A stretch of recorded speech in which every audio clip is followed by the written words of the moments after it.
আসসালামু আলাইকুম, রমাদান মোবারক। ওয়েলকাম করছি নিউ একটি ব্লগে। আমি সবসময় চেষ্টা করি যে কোনো ফেস্টিভ্যালে আমার ঘরে নতুন একটা লুক দিতে। অসুস্থতা এবং ব্যস্ততা সব কিছু মিলিয়ে এবার ভেবেছি কিছুই করব না, বাট মন মানছিল না। দুদিন আগে টুকিটাকি কিছু কেনাকাটা করলাম, আর সেই সঙ্গে আগের যা যা ছিল সেগুলো দিয়েই আমি আমার ঘরে নতুন একটা রমাদানের ভাইব আনার চেষ্টা করেছি। চলুন আজকে আপনাদের সঙ্গে শেয়ার করা যাক ফ্রোজেন কিছু ইফতার আইটেম। এবছর রমাদান মাসের জন্য আমি খুব বেশি ফ্রোজেন আইটেম তৈরি করতে পারিনি, সময় ব্যস্ততা সব কিছু মিলিয়ে। এই ইফতারিগুলো আমি রমাদানের আগেই তৈরি করেছিলাম, বাট বেশ সিক ছিলাম, আমি এখনও পুরোপুরি সুস্থ হইনি, তাই আর আপনাদের সঙ্গে শেয়ার করতে পারিনি ভিডিওটা। আজকে একটু ভালো লাগছে, সময় আছে, ভাবলাম ভয়েস দিয়ে ফেলি। কিছু চিংড়ি মাছ আমি ক্লিন করে ব্ল্যাক পেপার আর লবণ দিয়ে জাস্ট একটু মেখে রেখে দিয়েছি। দেন একটা প্যানে কিছুটা পেঁয়াজ কুচি আর রসুন কুচি দিয়ে হালকা একটু ভেজে নিব। দেন দিয়ে দিচ্ছি হচ্ছে পাতাকপি কুচি। ভেজিটেবলসগুলো আপনারা আপনাদের পরিমাণ অনুযায়ী বাড়িয়ে কমিয়ে নিতে পারেন। আমি আসলে মেপে দেইনি কোনো কিছু।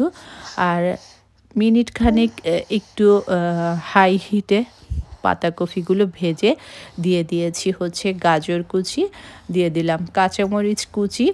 গাজর আর পাতাকপিটা 2-3 মিনিট ভাজার পরে আমি দিয়ে দিয়েছি ক্যাপসিকাম 2 ধরনের, দেন দিয়ে দিচ্ছি মাশরুম। সব কিছু একটু নেড়ে চেড়ে জাস্ট ভেজে নিতে হবে, তবে পুরো রান্নাটা হাই হিটে করতে হবে। দেন দিয়ে দিচ্ছি soya sauce, tomato sauce, oyster sauce, আর এবার দিয়ে দিচ্ছি ব্ল্যাক পেপার। সব কিছু খুব ভালো করে নেড়ে চেড়ে একটু ভেজে নিচ্ছি। আর এবার দিয়ে দিব হচ্ছে 2 টেবিল চামচ কর্নফ্লাওয়ার, 3 টেবিল চামচ পানির সঙ্গে মিক্স করে আরও একটু নেড়ে চেড়ে সব কিছু মিক্স করে পানিটা যখন একটু শুকিয়ে আসবে, দেন হচ্ছে আমি লবণটা দিচ্ছি। লবণটা দিলে হচ্ছে সবজিগুলো থেকে পানি বের হতে পারে, তাই আমি লবণটা সবার শেষে দিয়েছি। তাছাড়া সসগুলোতেও কিন্তু বেশ পরিমাণ লবণ থাকে। সব শেষে আমি ধনেপাতা আর হচ্ছে পেসামেলো দিয়ে চুলাটা বন্ধ করে দিয়েছি। এই হচ্ছে আমার চিংড়ির স্প্রিং রোলের পুরটা। এটা দিয়ে আপনারা অন্য যে কোনো কিছু বানাতে পারেন। আরেকটা পুর তৈরি করার জন্য প্যানে আবার কিছুটা তেল দিয়ে দিয়েছি আর পেঁয়াজ কুচি দিয়ে দিলাম। পেঁয়াজটা একটু ছোট করে কেটে নিলে ভালো হয়। তারপরে আমি পেঁয়াজটা একটু মিনিট খানেকের মতো ভেজে দিয়ে দিব হচ্ছে চিকেন কিমা। আমি চিকেন কিমার পরিমাণটা ভেজিটেবলসের চেয়ে একটু বেশি দিয়েছি, কারণ সোয়াদ লাইক করে। দেন হচ্ছে লবণ দিয়ে দিলাম, গরম মশলার গুঁড়ো, মরিচের গুঁড়ো, ধনিয়ার গুঁড়ো, জিরার গুঁড়ো, চিলি ফ্লেক্স, সব কিছু আমি আমার টেস্ট অনুযায়ী দিয়েছি। একটু নেড়ে চেড়ে মিক্স করে আমি দিয়ে দিব এবার ব্ল্যাক পেপার আর আদা রসুনের পেস্ট। আরও মিনিট খানিক সব কিছু মিক্স করে নিচ্ছি। চিকেন কিমাটা যখন কুক করেছি তখন আমি মিডিয়াম টু হাই হিটে রেখেছি। তারপরে আমি দিয়ে দিলাম হচ্ছে টমেটো সস, সয়া সস, সব কিছু আর একটু ভালো করে কুক করে নিব। চিকেন কিমাটা কুক করতে খুব বেশি সময় লাগে না সাধারণত। চিকেন কিমাটা যখন 80% হয়ে গিয়েছে তখন আমি পাতাকপি কুচি দিয়ে দিচ্ছি। সব কিছু খুব ভালো করে মিক্স করে এই পর্যায়ে দিয়ে দিব হচ্ছে গাজরটাও আমি খুব ভালো করে মিক্স করে নিচ্ছি। আপনারা চাইলে আরও অনেক ভেজিটেবলস অ্যাড করতে পারেন।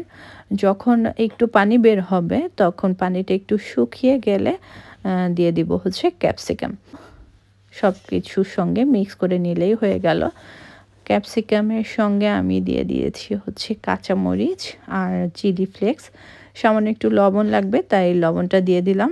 সবশেষে ধনেপাতা কুচি দিয়ে সব কিছু খুব ভালো করে মিক্স করে চুলা থেকে নামিয়ে নিচ্ছি। এই পুরটা দিয়ে আপনারা আরও অনেক কিছু তৈরি করতে পারবেন স্প্রিং রোল ছাড়াও, কারণ এই পুরটা খেতেই অনেক টেস্টি হয়। সব কিছু ঠান্ডা হতে হতে আমি আরও একটা আইটেম তৈরি করে নিচ্ছি। আমি হচ্ছে এটা চপার, এটাতে আমি দিয়ে দিচ্ছি হচ্ছে পেঁয়াজ, কাঁচামরিচ, ক্যাপসিকাম। আমার জারটা ছোট দেখে আমি চিকেন কিমা এর সঙ্গে অ্যাড করছি না, তা না হলে চিকেন কিমাটাও অ্যাড করে দিতাম। ধনেপাতা দিয়েছি, সব কিছু একটু ব্লেন্ড করে আমি হচ্ছে সেদ্ধ করা আলু দিয়ে আরেকবার ব্লেন্ড করে নিয়েছি। আর এখানেও আমি হাফ কেজি থেকে একটু বেশি পরিমাণ চিকেন কিমা নিয়েছি।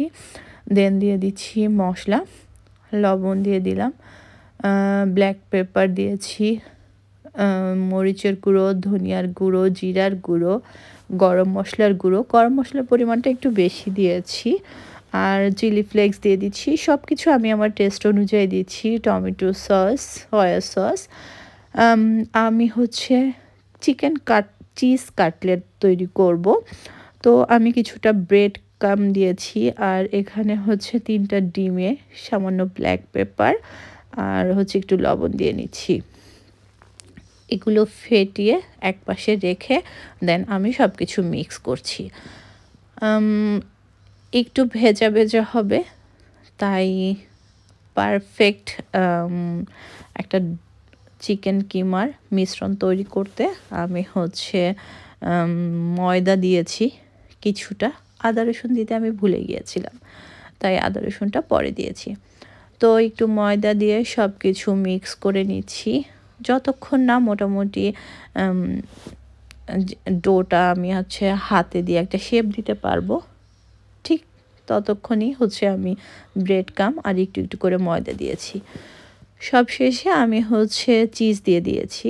আর আমি এত বেশি টায়ার্ড হয়ে গিয়েছিলাম, আমার ব্যাক পেইন শুরু হয়ে যায়, তো আমি সব কিছু মিক্স করে দিয়ে একটু রেস্ট নিচ্ছিলাম। সেদিন বিদ্যুতের ছুটি ছিল, তো ও হচ্ছে এগুলো বানিয়ে দিচ্ছিল।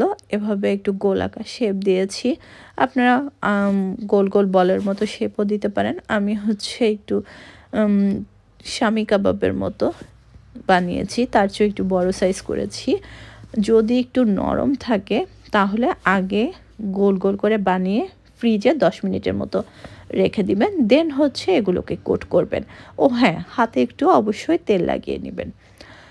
তো 10 মিনিট আমি ফ্রিজে রেখে দেন হচ্ছে ফ্রিজ থেকে বের করে আমি ময়দাতে কোট করিনি, আমি করেছি হচ্ছে চালের গুঁড়াতে। চালের গুঁড়োতে একটু কোট করে দেন ফেটে নেওয়া ডিমে একটু ভিজিয়ে ব্রেড কামে কোট করে নিয়েছি। যাই হোক, আমার চিকেন কাটলেটগুলো রেডি।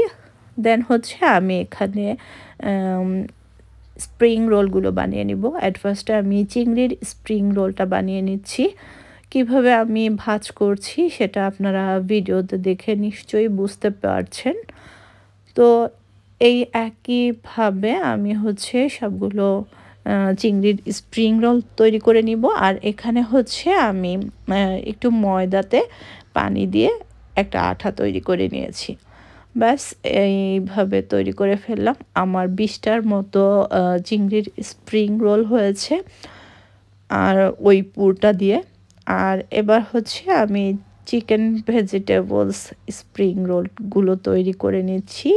আমি অ্যাট ফার্স্টে শীটের ভেতরে কিছুটা পুর দিয়ে ঠিক এভাবে পেঁচিয়ে নিচ্ছি, দেন আরেকটা পাশ দিয়ে দিব।